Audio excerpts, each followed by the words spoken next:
everybody, and welcome back to the Midwest Digital Marketing Conference Facebook Live series. My name is Brianna Smith, and I am the Executive Director of the conference and your host for this series. I'm really excited for our guest today. If this is your first time joining us, I sit down with some of our amazing, fantastic, so many words I could say, speakers that will be at this year's conference.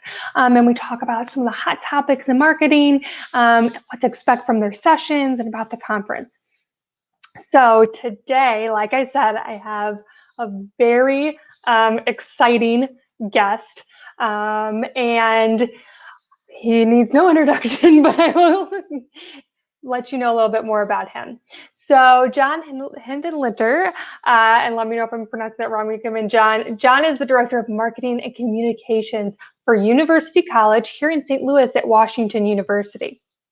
And he manages integrated marketing strategies to help adult learners experience the impact of earning a world-class education. He has over a decade of experience in data-driven marketing and has managed hundreds of digital marketing campaigns, websites, social media properties, and mobile apps. He has his master's from Southern Illinois University in Edwardsville, and where he wrote The Impact of Fake Blogs in 2010. And he predicted the possibility of foreign influence on social media. John is also the author of, I love the title of this book, The Death of Content as King, How a Data Democracy Has Revolutionized Marketing Paperback. And I'm so excited to welcome John to our show. Thanks. I'm so happy to be here. Thank you for having me. Awesome.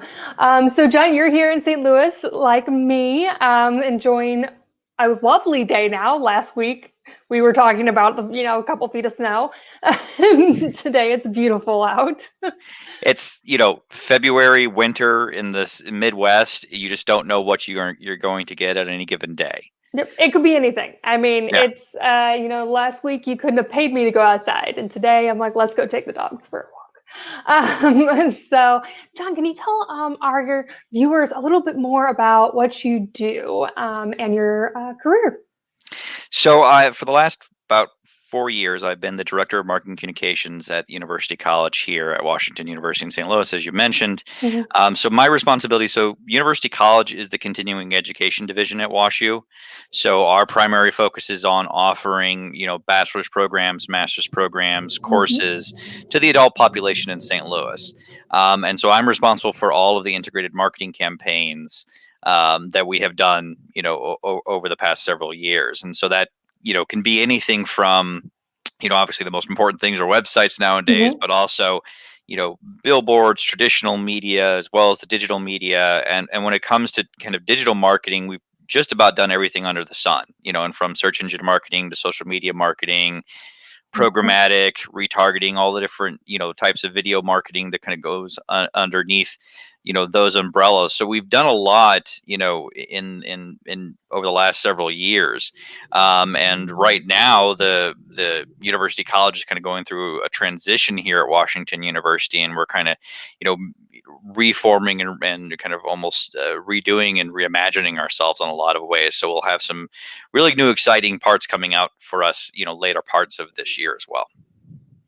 Very exciting. Well, I am a huge advocate of integrated marketing and getting all of those components to work together. Nothing is siloed.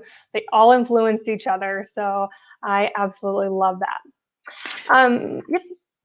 No, I was going to say, I think one of the most amazing things that, has occurred over the course of, my career in marketing is, when I began, it was almost always very much focused on the traditional elements, television, radio, billboards. These are the things that drove customers. And the only really direct form of marketing was direct mail, which is where I kind of started in marketing.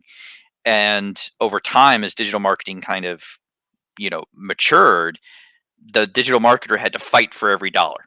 I always had to negotiate with the other marketer, that had kind of in charge of the budget of this is how much the digital dollars were going to be.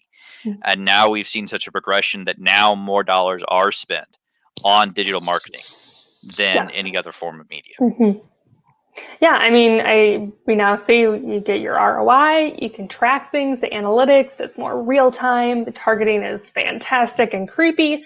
So yes, it has definitely changed and it continues, I feel like, year over year to just get more and more important. So if you are joining us for the first time, we're about to jump into some questions that I have for John.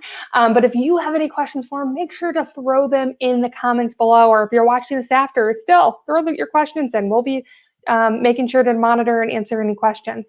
If you don't have a question, just let us know where you're tuning in from. If you're not here in St. Louis with us, we'd love to know where you're tuning in. We typically get people from all over the place. So I would love to know. Are you still snowed in while we're finally enjoying a little sun? Yeah. All right. So my first question, and maybe a little controversial, I don't know, because it goes with the title of your book, The Death of Content is King. How has marketing changed now that content really is no longer king? Well, I think what we've seen over the last several years, and it's been this, dramatic paradigm shift in Mm-hmm. marketing away from content. If you look at the most powerful players in, marketing today, and I'm talking the major platforms, Google, Mm-hmm. Facebook, Amazon, these are platforms that are not run on content. They really don't create any content themselves. They're really Right. focused on data. And the Mm-hmm. way they use data is both as a way to improve the user experience for their users, and then they also use data to essentially for the marketers. That's how the data runs the platforms for the keyword marketing, data runs platforms for the social media marketing, and Amazon and their forms of advertising as well. So the data is really the focus, and that's how they've become the masters, of search and social and Mm-hmm. e-commerce.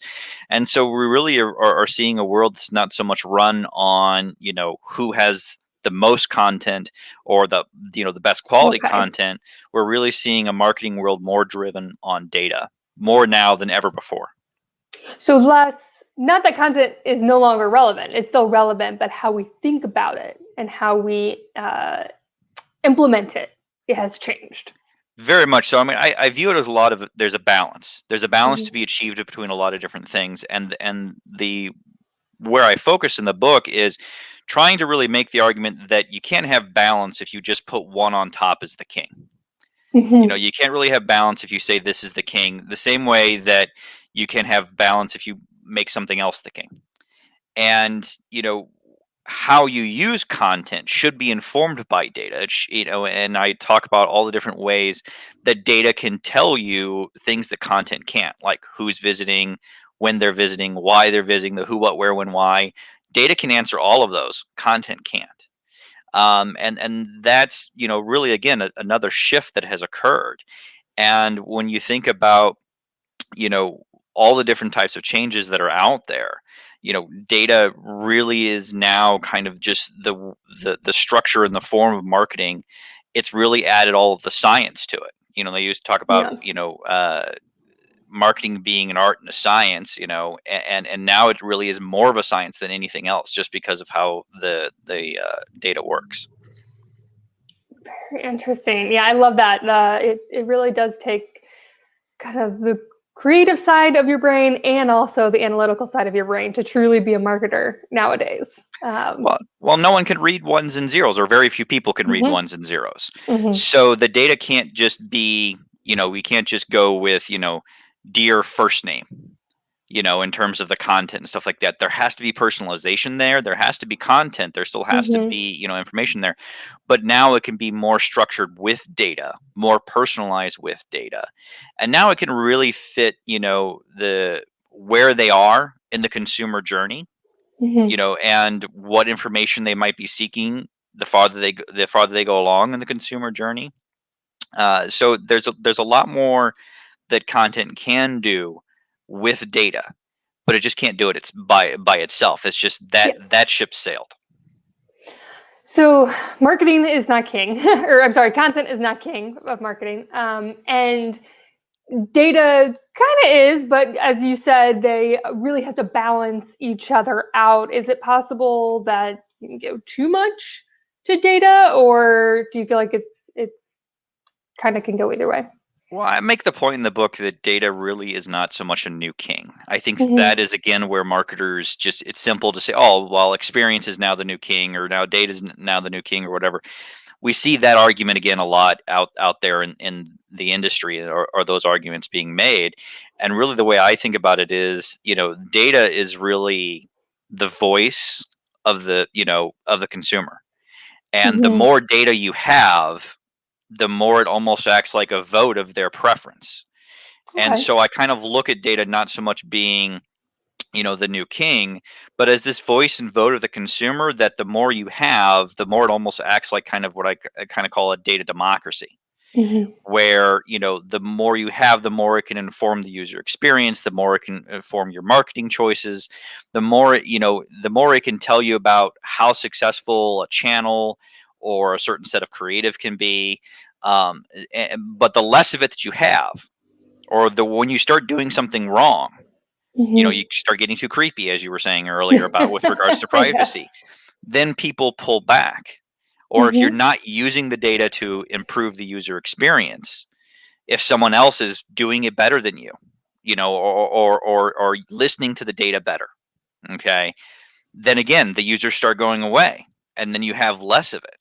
And so you always have to be listening to again, the data, the voice, the vote of the consumer, in order to improve the quality of your products or your services.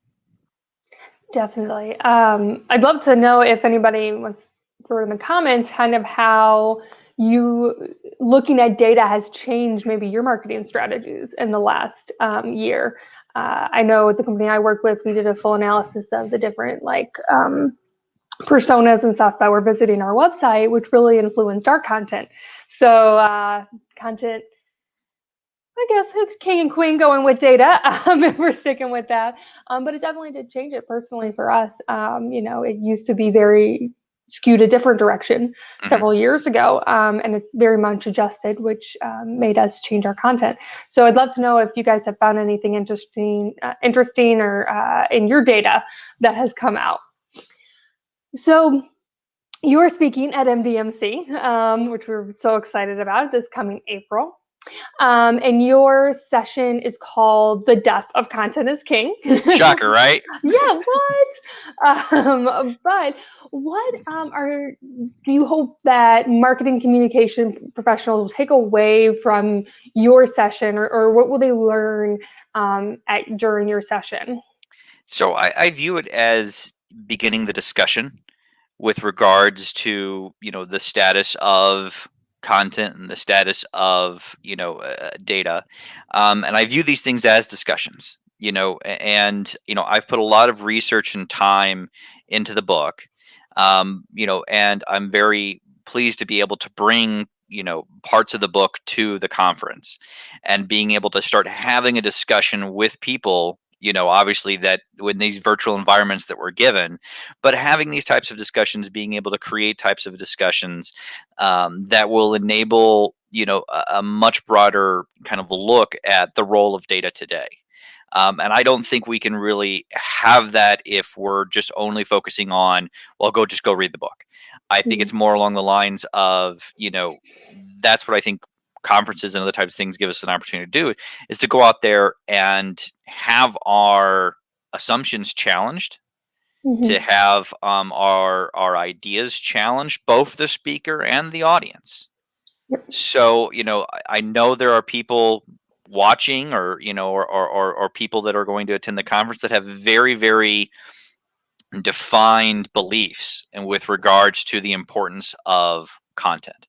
Mhm. And it's not that I'm trying to basically tell you to stop doing content. That's not the argument Mhm. that I'm trying to make. It's the argument of, this is how things have shifted. This is how data and the internet era and the platform era has shifted all of this. And so what I'm really hoping to get out of this is for people to kind of see where I was going with the book in terms of the research and where it kind of took me along the way, but also at the same time the ability to kind of have that discussion, and to start engaging with people all across the spectrum, from people that are data advocates, or content marketing disciples, wherever you're Mhm. at in the spectrum. let's have at least a discussion. And I think that's an important thing that we could be doing nowadays. I agree. I mean, it's definitely I remember the first time I saw it, I was like, the death of content is king. What? I have to read this. But yeah, no, I mean, it is. It's not that you can have just this one overarching thing that's going to lead your digital marketing to success. You really do have to think about why. Look at the users, and I love that. I love very big advocate. Use your data. Don't just assume the data is there and we're drowning in it, and it's Well, and we're more than anything else. I mean, yes, there's a lot of data, but there's yeah. also tons of content that gets created Mm-hmm. every single day, every single moment. And what makes it quality? What makes who determines all of that? How is it determined in all those different ways? Well, Mm-hmm. the algorithms are determining those things for us. The algorithms that are determining, well, what becomes number one rank on a Google search page, what Mm-hmm. becomes what goes viral, as it were, in social media. The algorithms are determining those things, and that's a reaction of the users. That's a reaction of the data elements, and how all those pieces go into play. Same thing with e-commerce. Well, what becomes the number one book, or the number one product, or the number one baby shoes Mm-hmm. on Amazon? What determines those types of things? And it is it's the algorithms, it's the data that's doing all those types of things. But I also make the point that obviously data is growing at a rate that's far eclipsing content.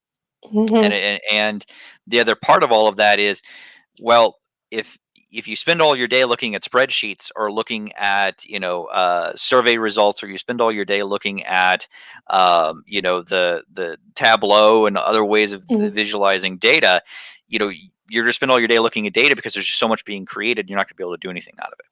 So what I Yep. put and I have in the book, and I'll be talking about it during my session, is we have to have a data framework model that we use to kind of quantify, well, what data are we going to collect? How are we going to use that data?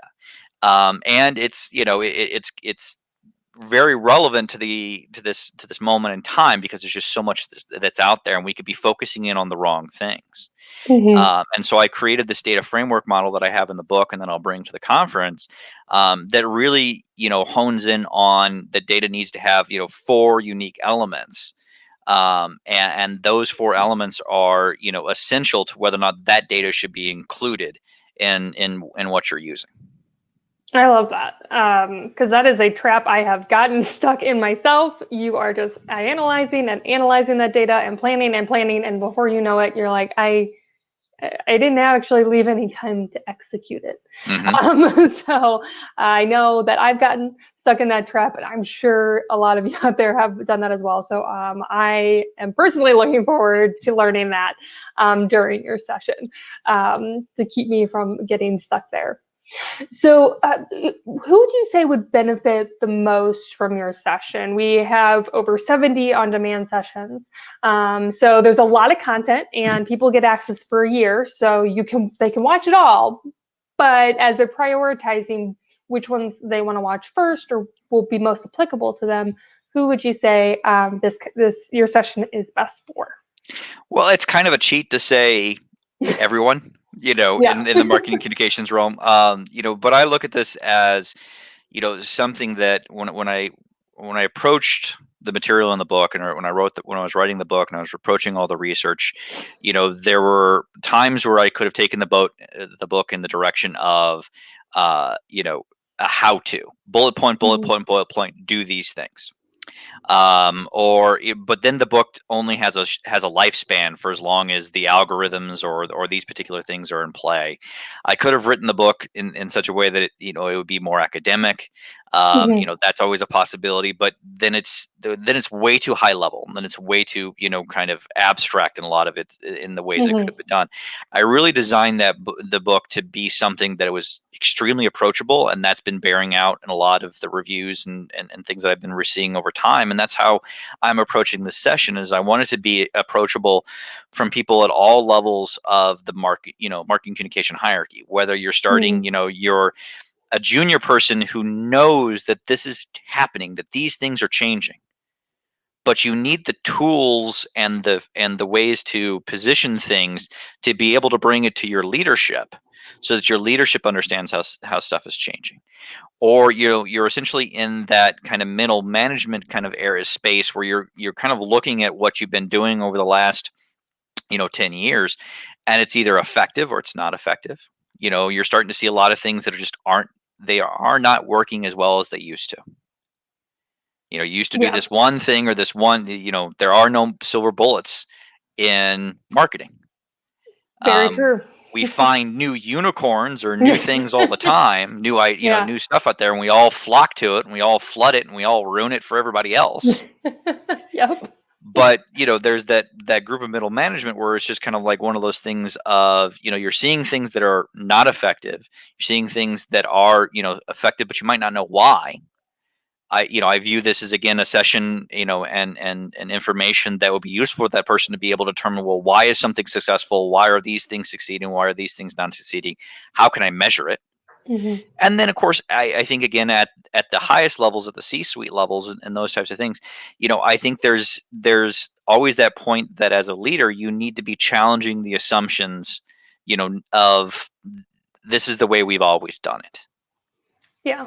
And I think that marketing professionals are the best at, kind of seeing how landscapes and how, things are shifting, and moving with, how the consumer or the audience is shifted, how their time and how their attention is shifting.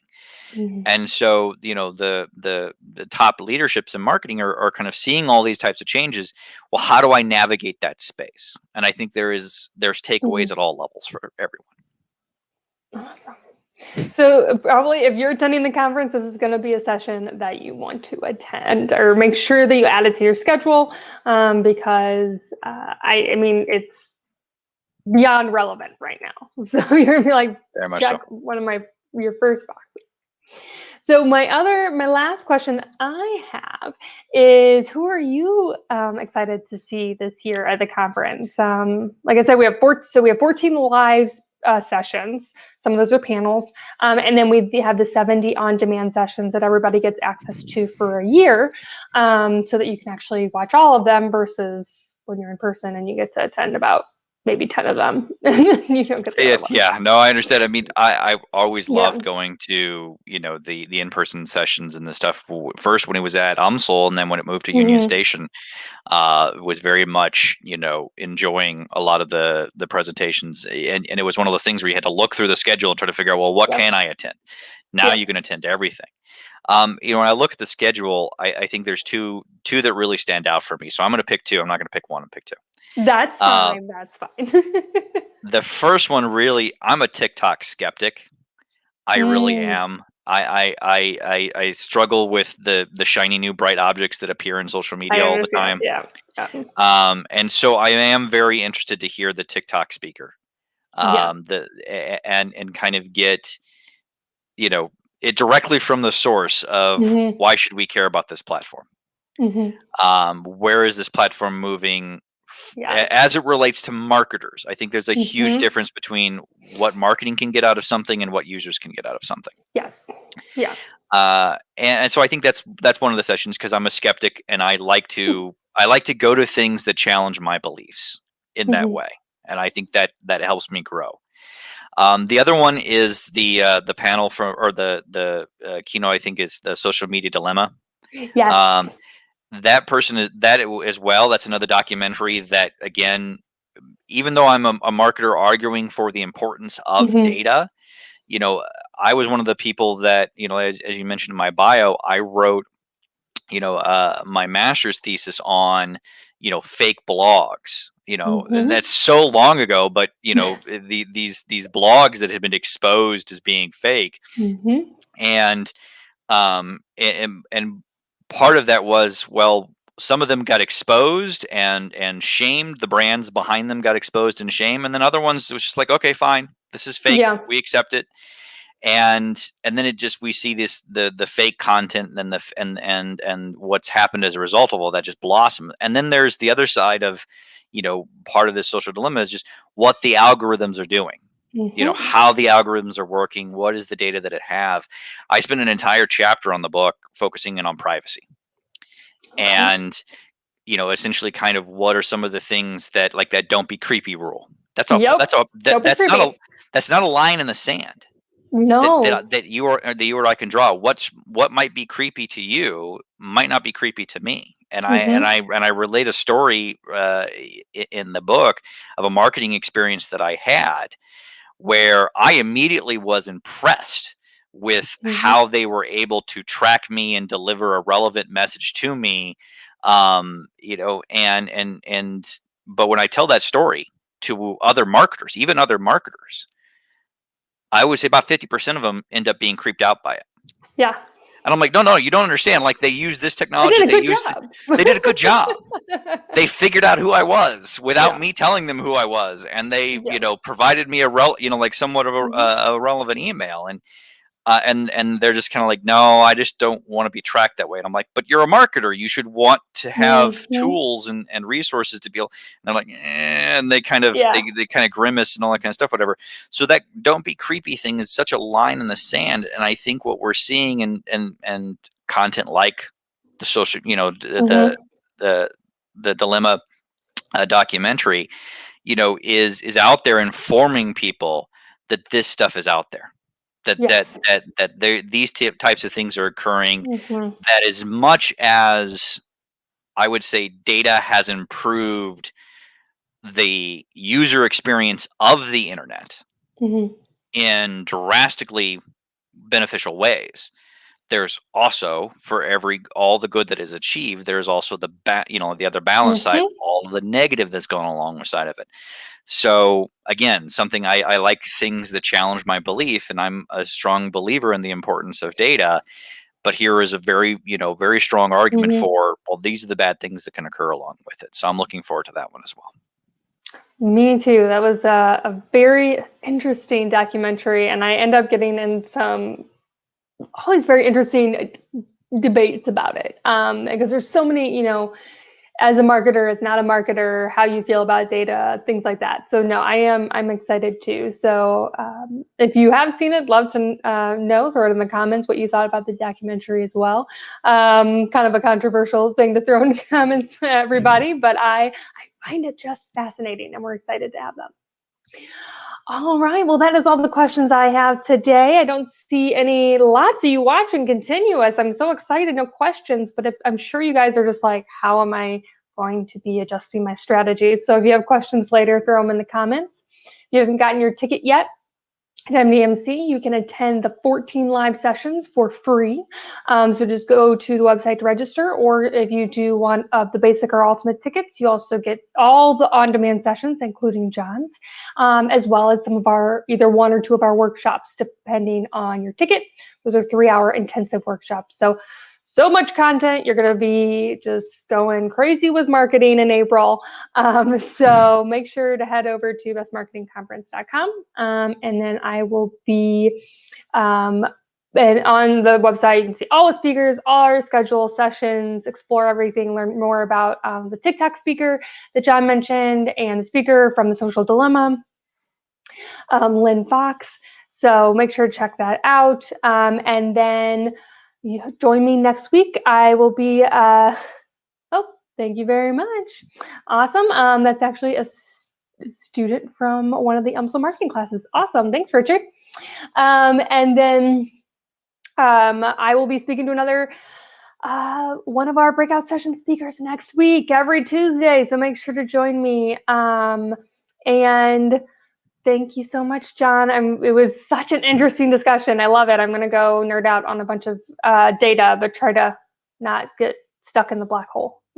Well, thank you guys so much for having me. And, I look forward to being able to bring my content, in the form of the presentation to the book and having a discussion about, what's in it. And I look forward to it. Thank you again for having me. Awesome. Well, thanks, everybody. I'll see you next Thanks, everyone. Tuesday. I'm seeing a lot of comments come down. Thanks. These are wonderful. Everybody.